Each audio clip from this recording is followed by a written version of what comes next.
Hello everyone, this is Harpreet Singh. Today we are going to understand a very rare, very famous play by Vijay Tendulkar, that is Kanyadan. Before I explain you the play Kanyadan, let me tell you in a very brief manner about the writer Vijay Tendulkar.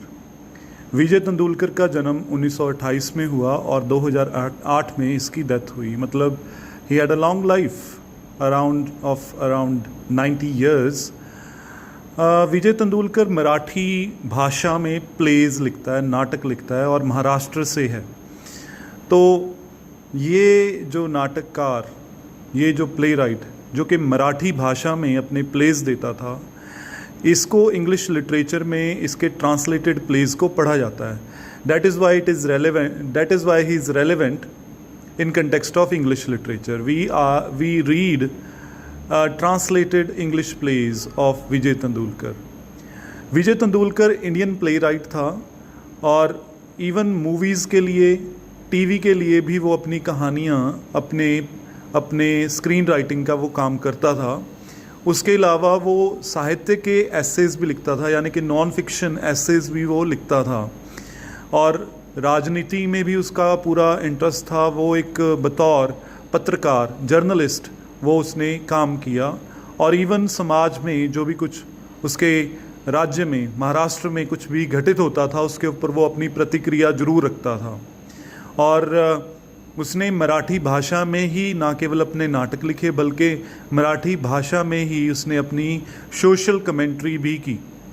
उसने गिरीश कर्नाड का famous play Tughlaq, उसने उस English play को मराठी भाषा में translate किया था. वो अपने फेमस प्लेज के लिए जाना जाता है, जैसे कि शंटाटा, चिकोट चालू आहे.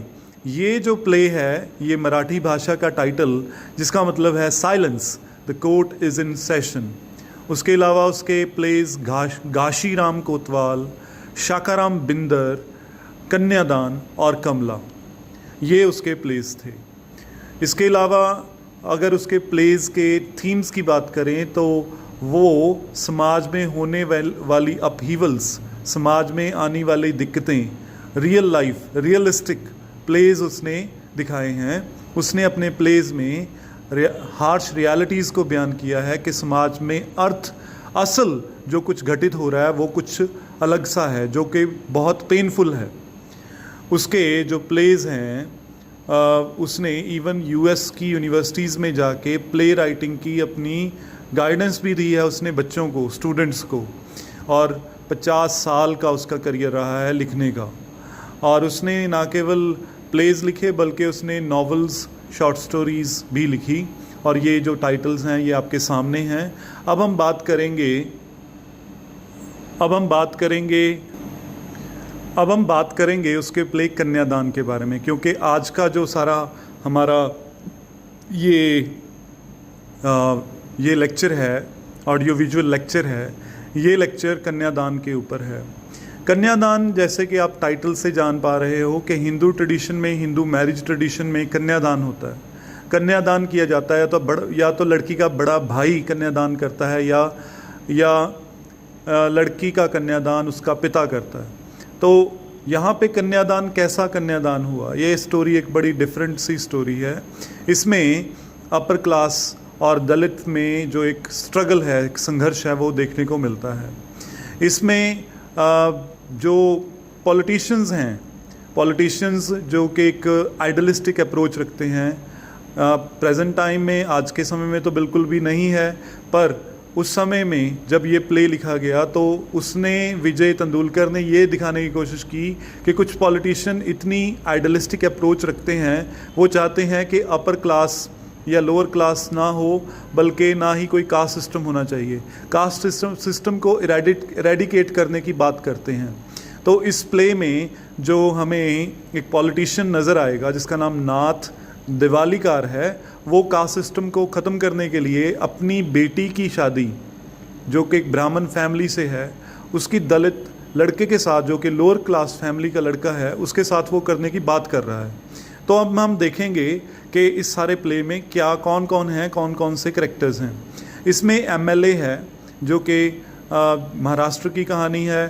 तो महाराष्ट्र से कोई एक खास प्रोविंस से एक एमएलए है जिसका नाम नाथ द्विवेलीकर है, जो कि अपर क्लास ब्राह्मण सोसाइटी से है और वो एक एमएलए है, एक पॉलिटिशियन है।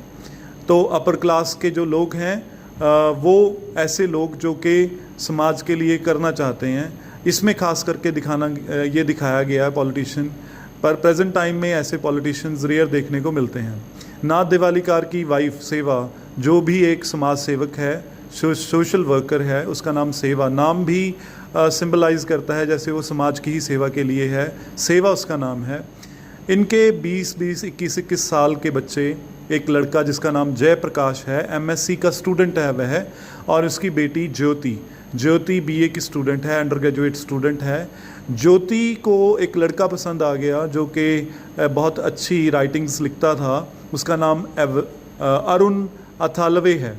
अरुण अथालवे दलित समाज का एक लोअर क्लास का लड़का है और ज्योति ने ये डिसीज़न लिया है कि वो अरुण अथावले के साथ वो शादी करेगी।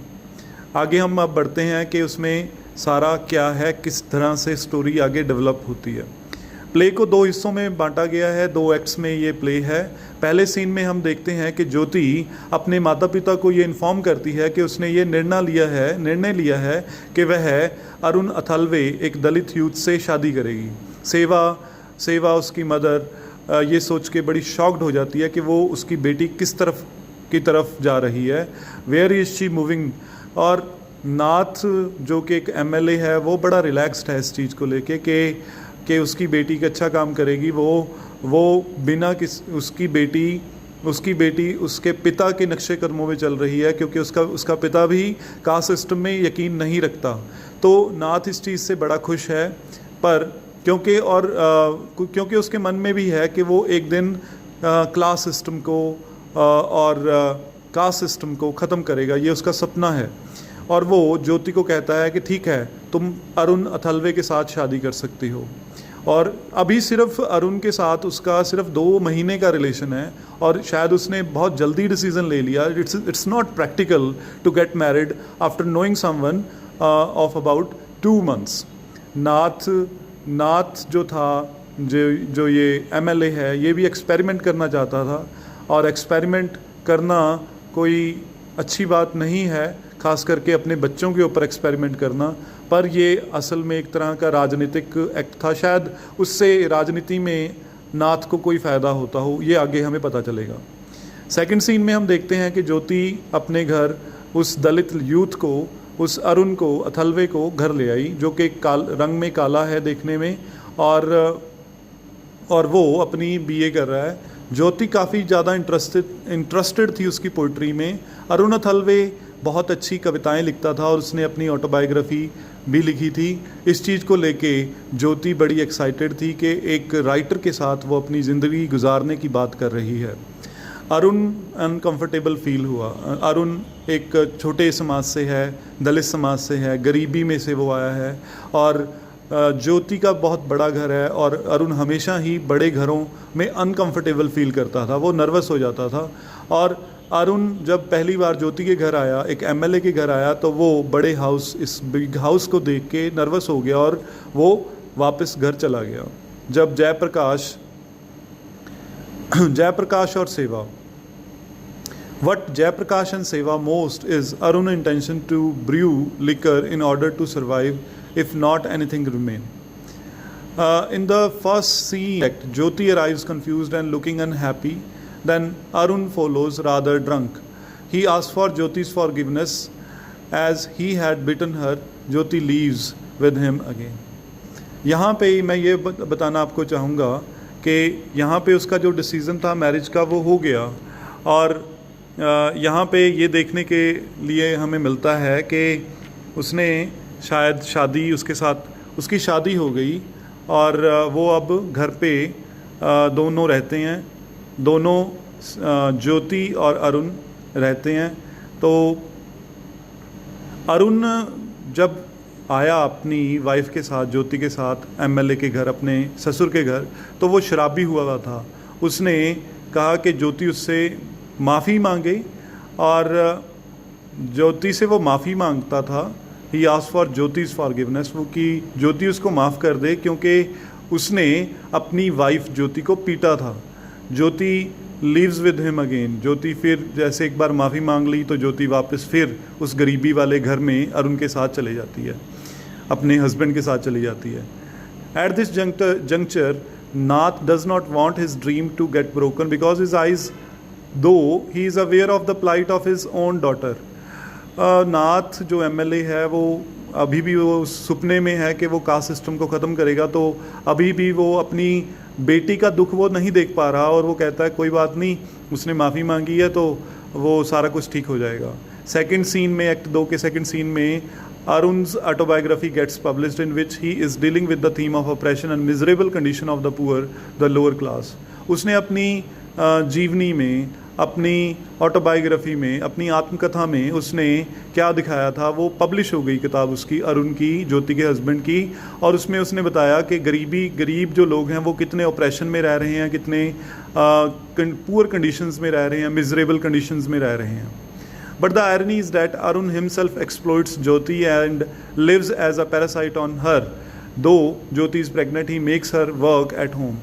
अब देखो, चाहे वो कहता है कि भाई मेरे ऊपर ऑपरेशन हो रहा है, क्लास के ऊपर ऑपरेशन हो रहा है, लोअर क्लास के ऊपर ऑपरेशन हो रहा है अपनी आत्मकथा में, पर यहाँ पे ये देखने वाला बनता है कि अरुण खुद भी ऑपरेशन कमिट कर रहा है, खुद भी वो अपनी वाइफ को मारता कूटता है।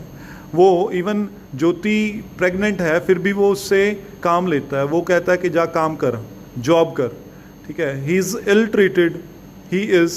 Treated to his wife. His ill treatment to Jyoti is a kind of answer back from the Dalits to the upper class. Arun asked Nath to deliver a public speech on his autobiography, but he refuses to do so. But looking at the plight of his daughter in the final scene of the second act, Nath gives a hypocrite speech by praising Arun's autobiography against his will.